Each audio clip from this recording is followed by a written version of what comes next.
Let me pull up on either.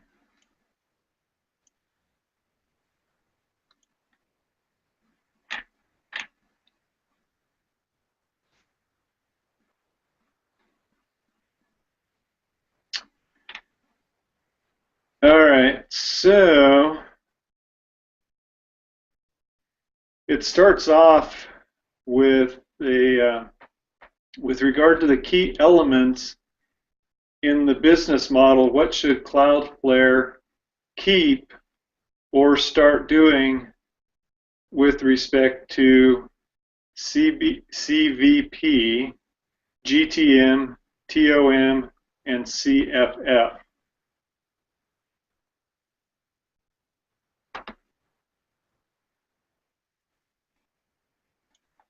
Let me pull up. Okay, so the first one is customer value proposition. The key elements are, I think the value is in, the two big ones are that the customer's pages load twice as fast, and they use 60% less bandwidth because a lot of the data from the site is on the Cloudflare servers, so that they excuse me, so that they the customer servers don't have to take the traffic of the commonly used data, and the Cloudflare has a lot more servers around the world, and so when a customer requests some information from a web page, like maybe that article that we just pulled up about calculating lifetime value, that might just be cached on the Cloudflare servers, and so the actual website isn't using any bandwidth for us to download that article. So that's the customer value proposition. And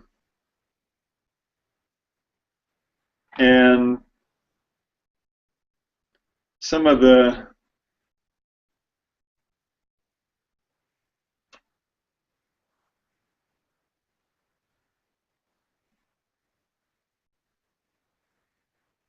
some of the benefits that the last paragraph on page 4 in that section says, we had a customer paying a big incumbent, I think that's their competition, $1.5 million per year, which was supposedly a discount. We said we could profitably serve them for $40,000 a year. They asked, did you leave a zero off? And Cloudflare says we can offer big savings because to date we've only spent $2 million on network equipment. So it sounds like they've really been able to keep their costs down. The other thing with the customer value proposition is they don't judge, they don't censor. So it sounds like they don't care who they sell the services to. You know, along those lines, it was interesting because so I watched those videos on them, right?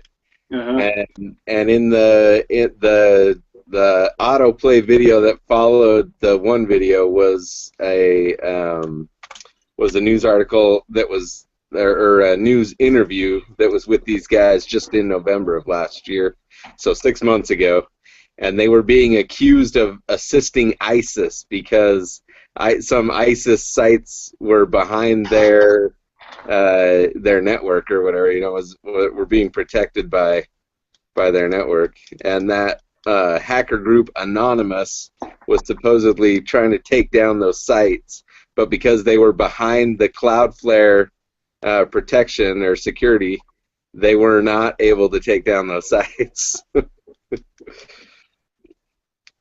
But turns out that most of those, so they Anonymous posted a list of 40 sites that supposedly were ISIS related, but supposedly those sites were vetted by CloudFlare and the government entities responsible for tracking terrorism and stuff, and none of those sites directly related to ISIS. So, anyways, it was just kind of interesting. Yeah.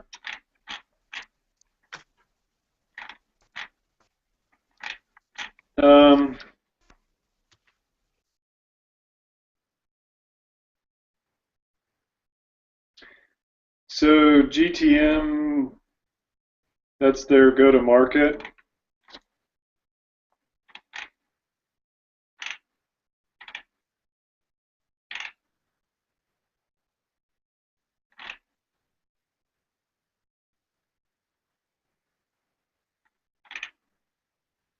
I think the big thing with that is, they said they were able to get this phenomenal growth without a sales team and without any, spending um, any real money. One of the things that said in spring of 2012, there were rumors of a $1 billion valuation, but said they didn't really have a near-term need for additional capital.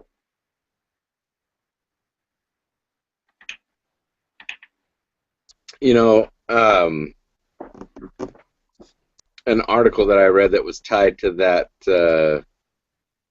because they were actually supposed to move forward with an IPO, and it got pushed back because of the downturn in the markets and stuff about 3 months ago, and they were claiming a $1 billion valuation then as well. Made me wonder if, since they supposedly had a $1 billion valuation in 2012, and they supposedly still had a $1 billion valuation in 2016, if they really ever had a $1 billion valuation.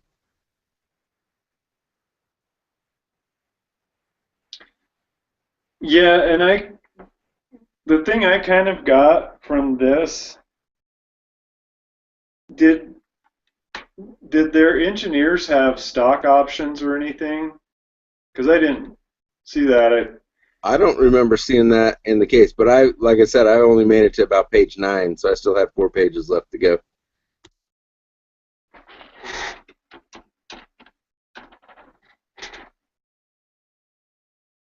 Okay, let me see. Okay, here says on page, when they're talking about the resignations, I don't know, maybe we're skipping ahead here. Let me go back here.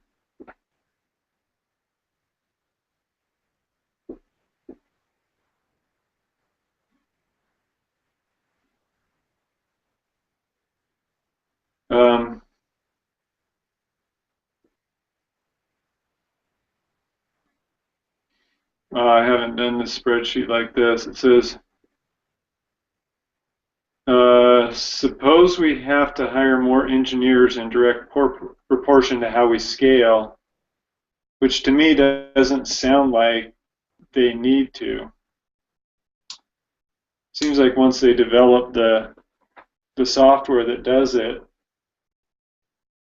I don't think you need to write more code. You just need to buy more servers, it sounds like. But anyway, it says, how long will it take to become profitable? Use an actual spreadsheet and turn it in after the discussion. So let me look at their cash flow formula.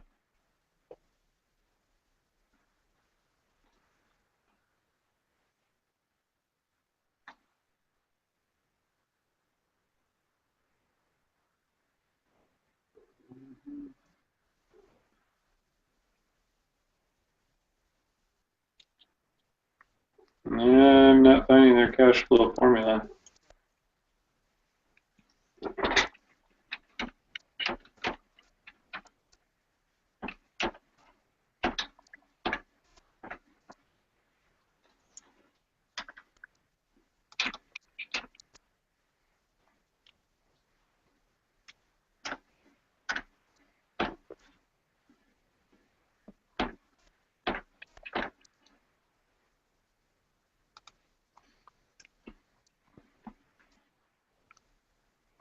What does the TOM stand for in that table?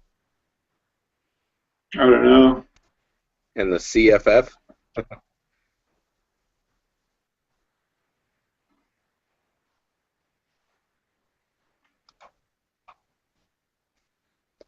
I looked for both of those in the case, and I couldn't find them.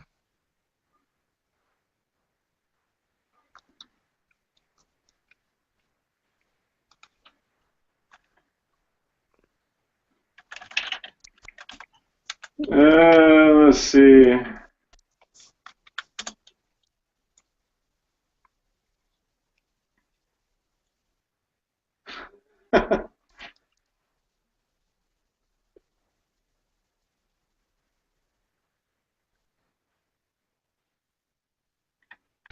There's so many for CFF. Same for Tom. I mean, it could be at least 15 different things.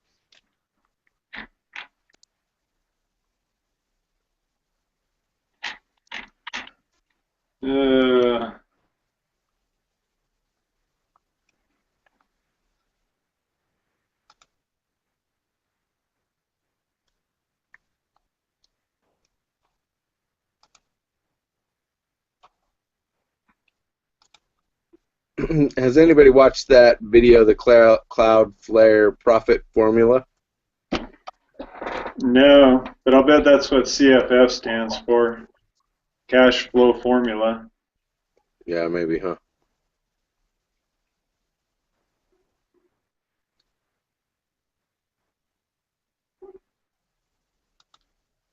I was wondering if it maybe talked about it in there.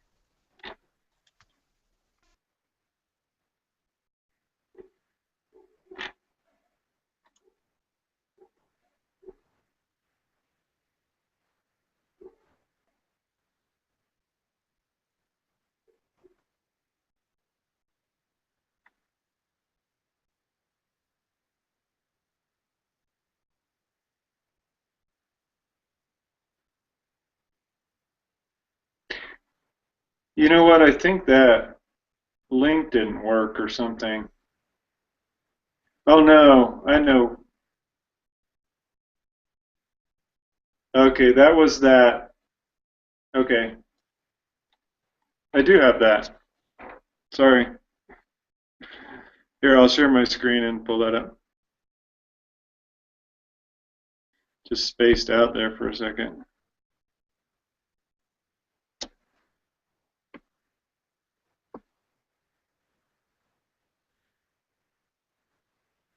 Okay, can you see that?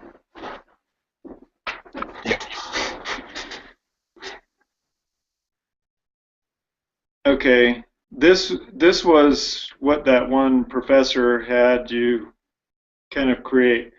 The thing I don't, to me, this applies more to rent juice than it does to Cloudflare. Really? Yeah, just because, you know, they're talking about subscribers, total number of subscribers, and a conversion rate. And Cloudflare, it's not a free service with 20% or a certain percentage paying. It was 4% actually. So they're freemium because they're a freemium model. So they had like 2 billion or whatever it was, 2 billion web pages. I can't remember. Let me go back and look. Their number of paying customers was 4%. Okay, so I'll plug it in here. 4%. How many subscribers though? That's what I'm looking for. And then the subscription fee started at $20 a month, but it never tells you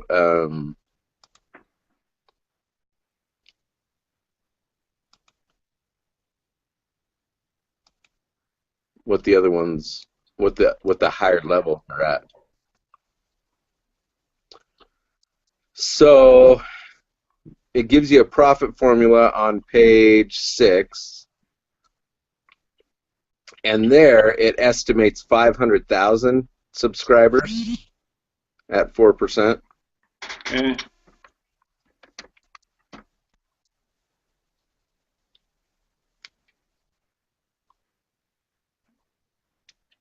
And they have, let me figure out, 35 full-time employees.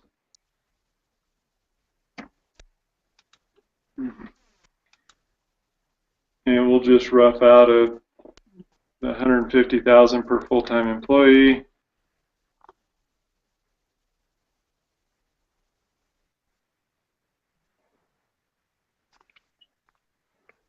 Which that number that you got there, the loss of 3.2 million, that coincides with what they came up with in the book, or in the case study.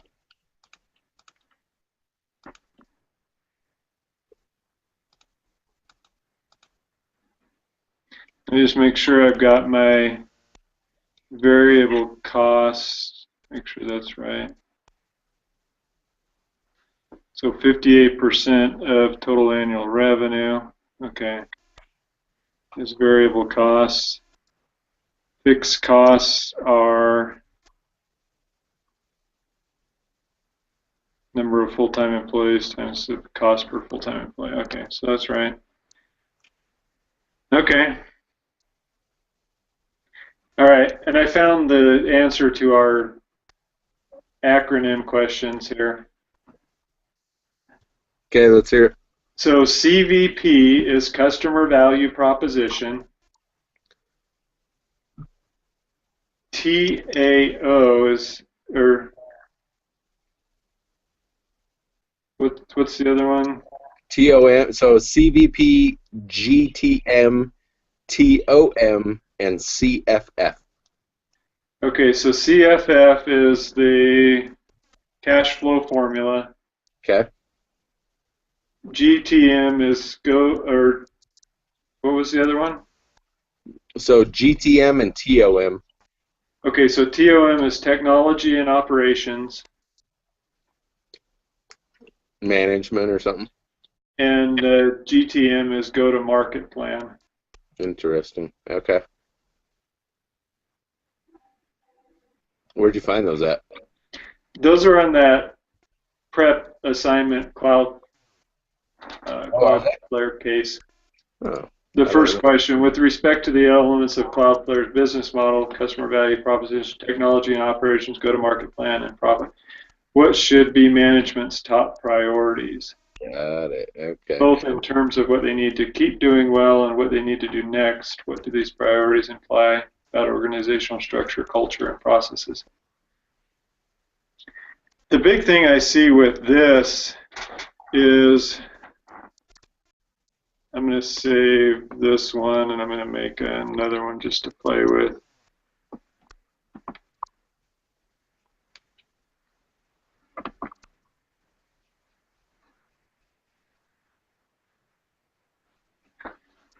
The big thing I see with this is I think their conversion rate is a little bit low. Let's say they decrease their monthly fee to $9.99 or $10. But let's say that increases their conversion rate to, let's see what it does double. I think it'll stay the same, but yeah. But let's say that increases it to 10%, then they would need to get up to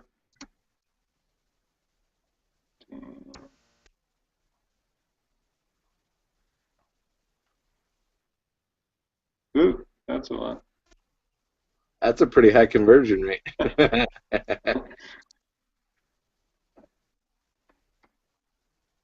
Yeah, so they'd have to get over 22% conversion at that. I mean, there's a lot of ways that they can get profitable. I don't know which would be the easiest way, see if they just increase their, go back to, what were they at, 4% and $20. But if they can just get their number of subscribers up to 1 million,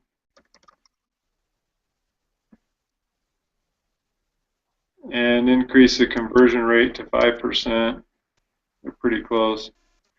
6%, there you go. Yeah, so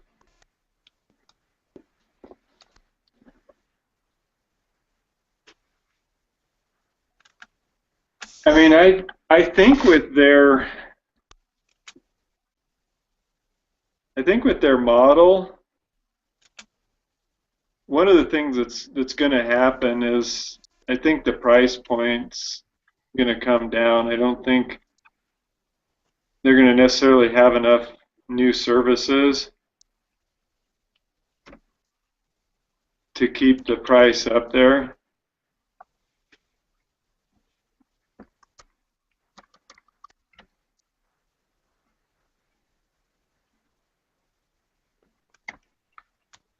While you're playing with it, just increase their subscribers by to 2 million, keep their conversion rate the same, drop their monthly fee. You know, they're making a $750,000 profit.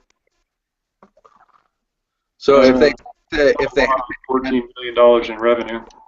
If they have to add more engineers though to scale, right, for the subscribers. Right.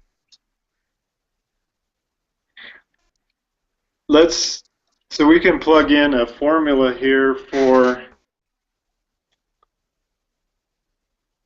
because if they're at 26 engineers for 500,000 subscribers, right?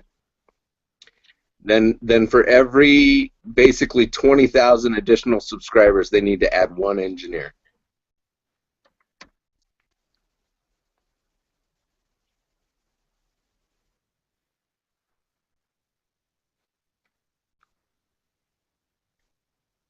So you just want to do engineers here, 26?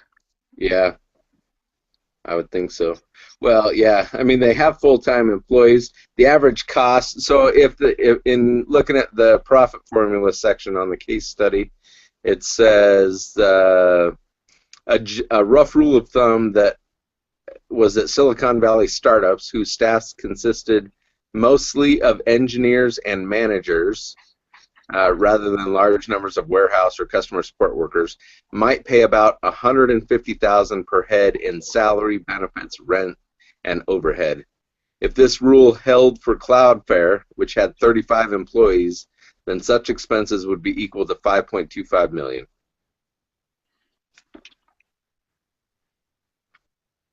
So you know what you could do is we could break that out for scaling. By one employee?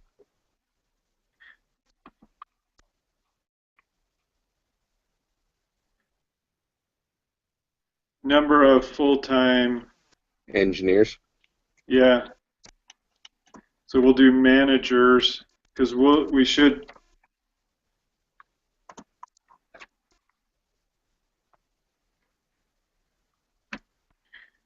So then let's just say, so 9 full-time managers, yeah, and 26 engineers.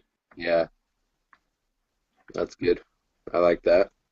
Okay, so then I gotta do something in our profit and loss formula disappeared though, because we got there you go. Okay. I need to put a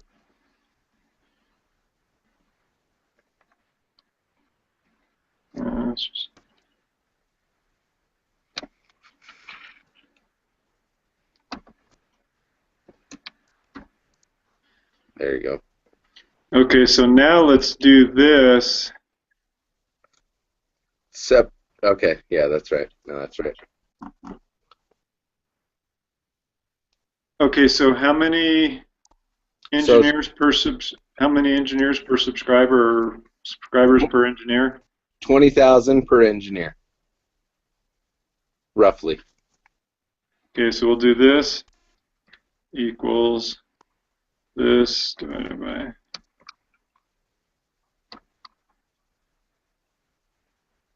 close enough. Okay, so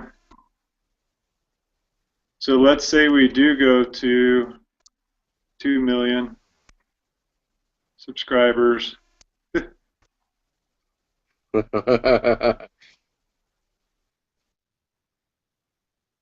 we go to 8, I don't think they're ever going to break even at that 4% conversion rate.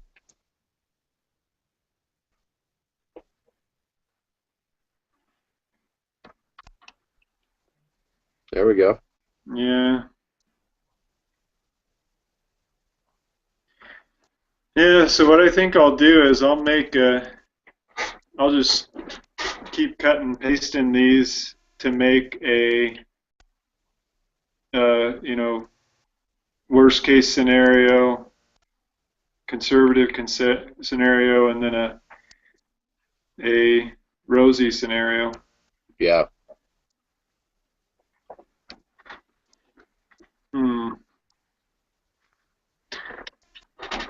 Okay, so that's their cash flow formula. Yep. What should management's top priorities be? More. More.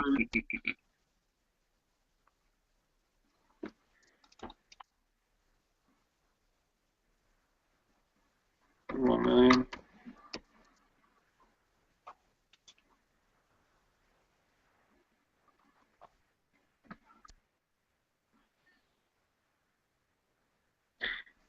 Yeah, at 1 million customers.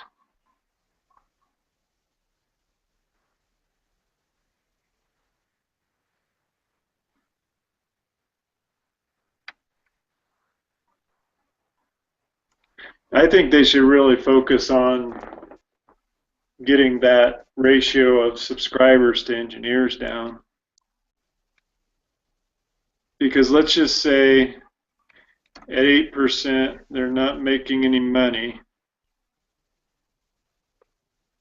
at 1 million subscribers, but if they can get it to, say, 30,000 subscribers, they can turn that into a $1.65 million profit with the same numbers.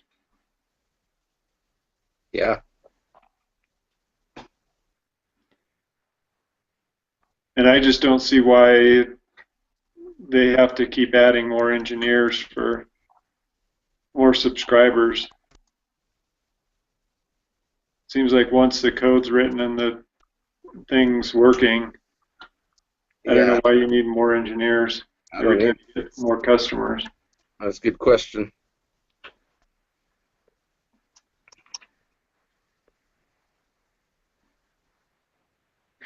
All right, so let's go on to, I think, what is kind of the heart of the issue, because I think they can grow their business, but I think it's going to be harder if they keep losing employees. So what do you think the issues are, why they're losing engineers? That's a good question. I actually haven't gotten that far yet. I was just barely reading their hiring, their human resource policies and hiring when we started the call. So,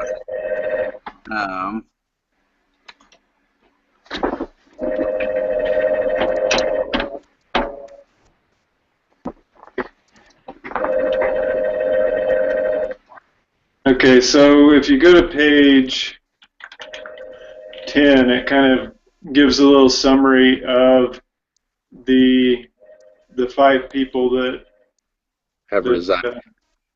Right. Okay. And one of the things that it mentions is they have an on-call. Yeah, I thought that's interesting. um, and it's 24/7. I mean, it's kind of interesting because like where I work, we have with water and sewer, we have somebody that's on call, and we have a really small staff. We only have 3 field guys, and so they have to take the on-call phone every 3 weeks. So they take it for a week after hours. So, Right. somebody could call and say, "Oh, we see some sewer, a manhole leaking sewage at 4 in the morning," and he's got to jump up and run out there and check it out. If he can handle it, he does, but usually he has to call at least one of the other guys, and they grab the sewage trailer and the jetter, and they go and try to unclog it. So, and I think we kind of get away with not paying them as much for on call as they're kind of supposed to be paid. Yeah. But I don't know. We're operating under the don't ask, don't tell policies. So in looking at these, so that first guy, Dale Kiefling, right? His pager was going off every 8 minutes for the entire 24 hours. Which, I mean, if you're trying to sleep, and I get your job is on call, right? But if it's going off every 8 minutes, they need to have more than one person on call during a 24-hour period. So maybe they hire somebody else just to take the on-call stuff or something. That just seems insane to me. I think what they should do is just break it up into shifts, because just have somebody doing, coding or whatever they do when they're not on call, but just have them do it on a night shift, pay them a premium, and if all they do is handle emergencies, then that's all he'll do on the night shift. But just have 3 shifts, and I know that like when I did shift work in aerospace, there were plenty of people that wanted night shift because you got paid for 8 hours but only worked 6.5. You also got like a shift premium of like extra 40 cents an hour or something. But they have plenty of people that would volunteer for stuff like that. And like I said, if they weren't getting emergency calls, then they could just do regular coding or code, engineering, QA, whatever they do without it. Um,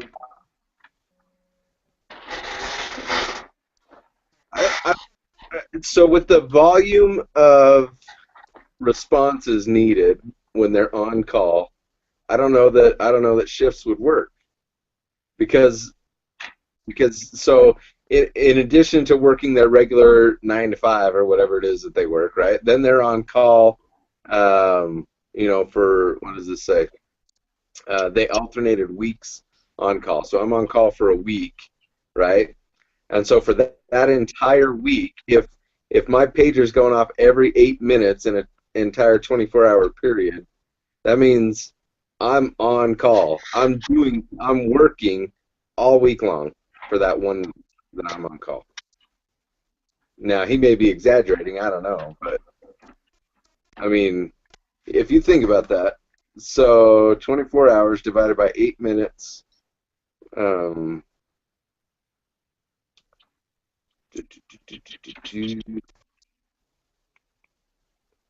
60 times 8. Is that right? I don't know what math I'm trying to figure out here. I was trying to figure out how many calls that was in a 24-hour period. 24 times 60 times 8? No, that's not right either. Anyway, I mean 8 minutes on average. So that's 60 divided by 8. That's what we need. 60 divided by 8. So that's 7.5 calls per hour times 24. That's 180 calls in a 24-hour period. That seems like an obscene amount of work to be doing for one guy while he's on call. Yeah, it said it was a variety of things like network attacks and hardware failures and things like that. I know when I was in a business group a while ago, there was a network engineer guy. He was kind of like just an IT person that would take care of people's networks, but he dealt with like banks and attorney firms and things like that. Right. And he developed this thing. I was trying to look for it because it's been a while since I even thought about it. He developed this thing called Verdi, which was he called it like a virtual network administrator. And what it basically did was it automated it was like a self-healing network. So it was pretty much all automated so that instead of having to pay for a $120 an hour network guy to go out and fix your network, it was all just done remotely and you paid a monthly fee. And like I said, it was kind of automated. So like if one, it was always checking to make sure this computer was talking to this computer to the server or something like that. And so it would identify problems even before the people in the law office maybe knew that the server had bad segments on it or whatever it was, but I would think that they could automate things so that you didn't have to have an engineer doing so much. I'm sure there's some things that you would have to, and kind of with this system, if the virtual network thing couldn't self-heal itself or fix itself, then it would send an alert to the company, and then they'd put somebody on it and do it remotely or however they did it. But so I think that's one thing that they really need to look at, or maybe they're just... Well, and it sounded like they had that, right? Because he says we had automated systems with alerts and dashboards at the beginning, and at the beginning the work was manageable. We learned to adjust the thresholds, and we designed automated responses for different issues. But eventually, we were growing too fast to do that. My pager was going off every 8 minutes on average for the entire 24 hours, which is far beyond my normal ops job and certainly not what I signed up for. With our volume of traffic, most companies would have a network operations center with a big team and probably another network operations center in Asia to cover all time zones. Yeah. So I think the biggest thing is they scaled too fast. I think they need to offer less free services, because it really doesn't sound like their free services are too many freeloaders on their free services. Yeah.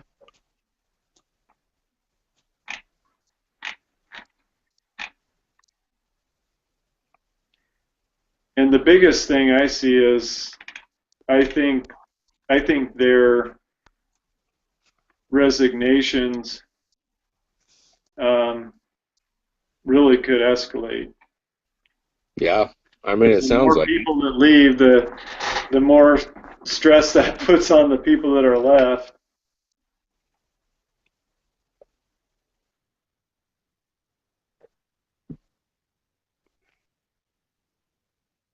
So the last one was he disagreed with the founder about strategy and staffing plans, obviously.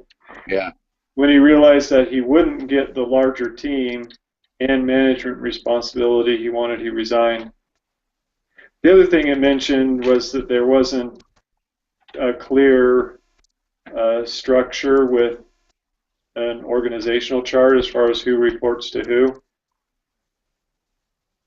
So I think that needs to be addressed. I think the managers are just stretching themselves too thin, and I think one way to slow their growth and increase their cash flow would just be to either raise the cost or cut back on the amount of free services that people get, so that if they still want to get the service, they have to start paying, some type of premium for it. Yeah. So, and in answer to your, that was on the rent juice question about the whether or not the engineers were given any stock options, right? Was that on rent juice or CloudFlare? No, that is on CloudFlare, and they do. And one of the things that surprised Prince was that some of these people left just months before they were vested to get stock options. The other thing too is I think these people might, I know you kind of found out that they were going to do an IPO, but also stock options are only as valuable as the stock and having that stock to where you can trade it. Right. If they don't go public, then the owners can really manipulate the stock prices. And so if you want to cash out or cash out some of your stock options, you can really get messed over if it's not publicly traded. You just don't have much protection.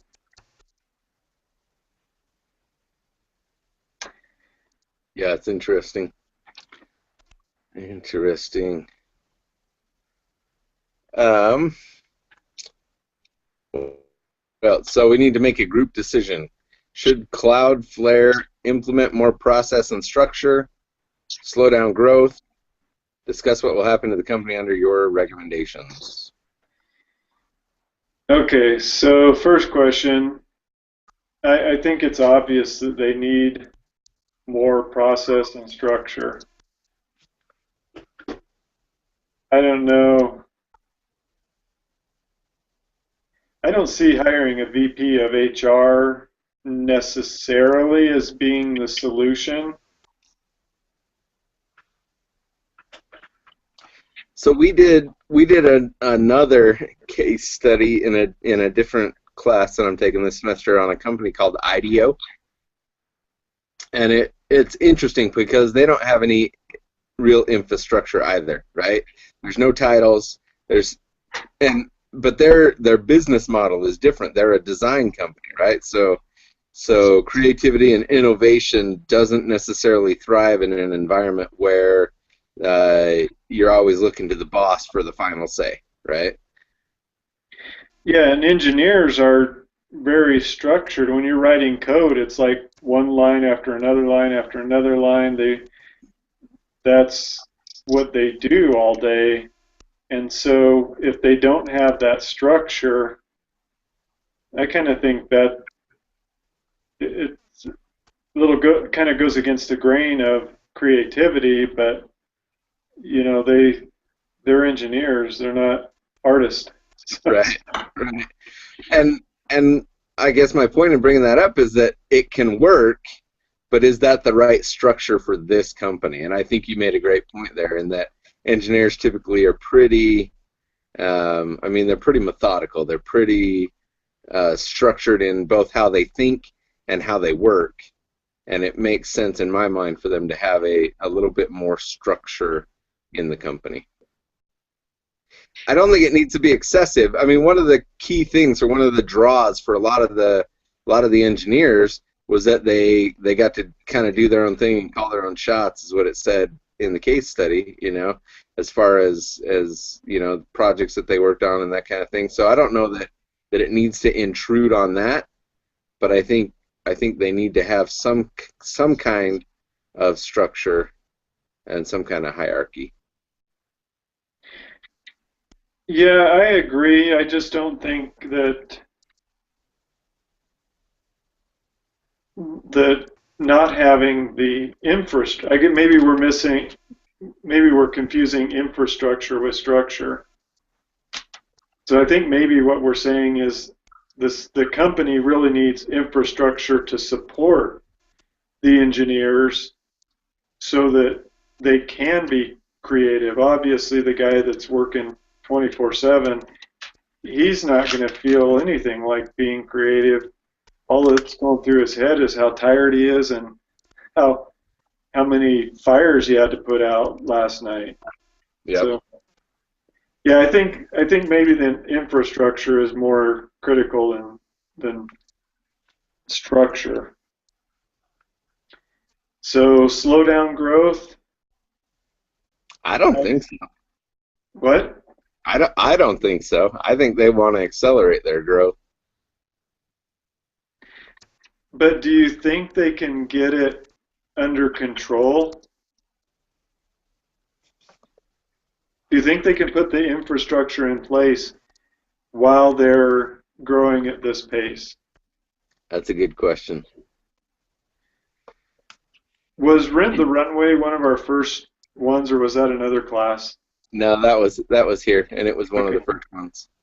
Yeah, and that was one of their things is they wanted to, double their inventory of dresses and stuff without having a good inventory control system, without a good, back office support for it. So that was kind of my recommendation there was don't grow so fast. Get your infrastructure in place because one of the things I saw with there, and I think I see with this, is growth magnifies problems. Yeah. It also magnifies opportunities, right? I mean, so on page 6, it talks about growth opportunities. It says CloudFlare's co-founders believe that their company benefited from significant scale economies. The more traffic they handled, the more patterns they could discern, allowing their team to improve network performance. So that was one of the videos that we watched, right? He talked about that very thing.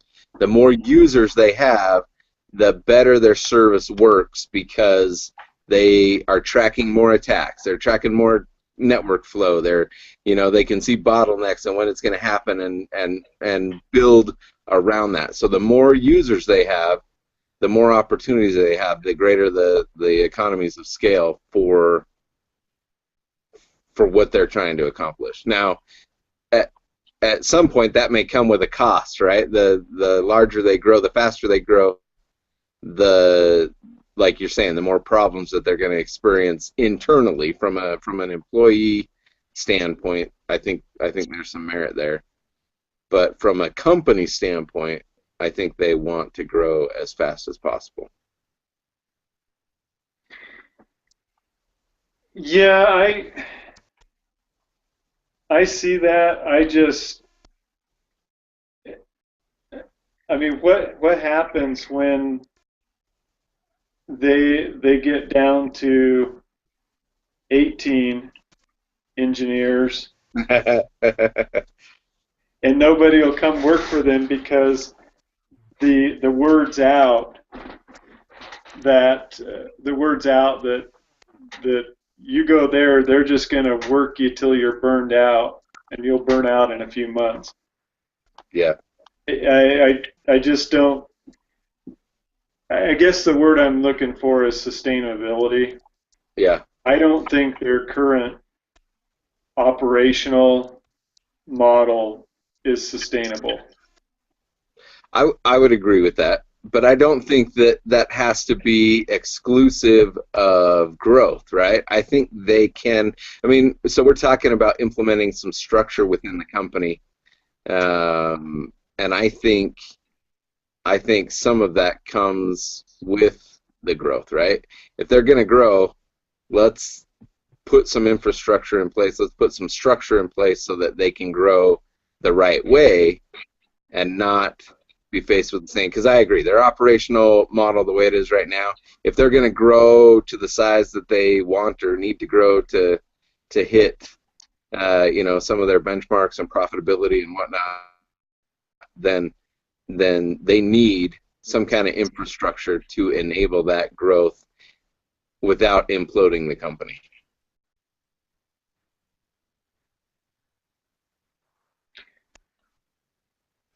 Yeah, I guess the natural question that follows that then is, I think we can all agree that they have to solve the problem. Are they going to solve the problem with growth? Would the growth bring in more money to hire more engineers to lighten the load?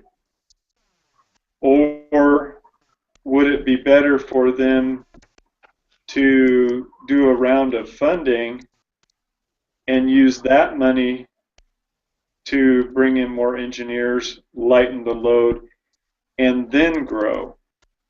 I mean, you're growing at the same time. It's just, how do you solve the problem? Do you solve it by the money coming in from the growth, which, are you going to last long enough for that money to come in and for you to solve the problems? Or would it be better to do some funding, an IPO or whatever, to bring that money in? You can still, kick off the growth, but you're solving the problem because you got cash money to solve the problem with. Yeah, and I like that. I think that would probably be smart for them, right? In fact, well, this isn't in the case, but it was in the one of the videos I watched about them. They had raised 20 million in an additional round of financing in November or September 15th. So, maybe they use that money to expand and grow. I think it's smart for them to do just what you said. Get a round of financing, use that money to bring on engineers, distribute the work more evenly, and that's the kind of structure I was thinking of, right, within the company, is let's build out our engineering team more, distribute the work more evenly, and if we need to, build in some layers of management there, right?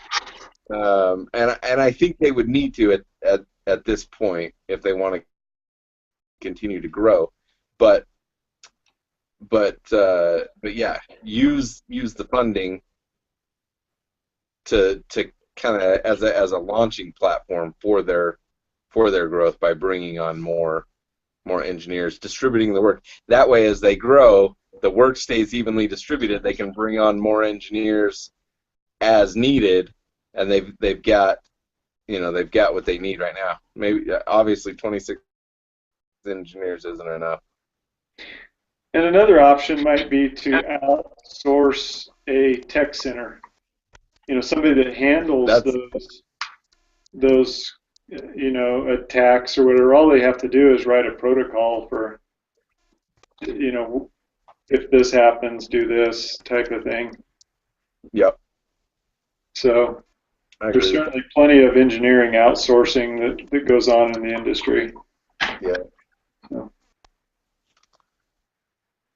All right. Well, I think those are some workable solutions. I think we just have to, for our case write-ups, just put together some spreadsheets and some assumptions and some scenarios that would kind of give us the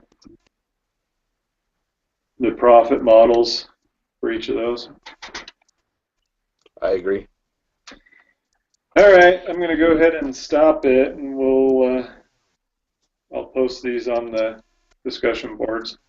Cool.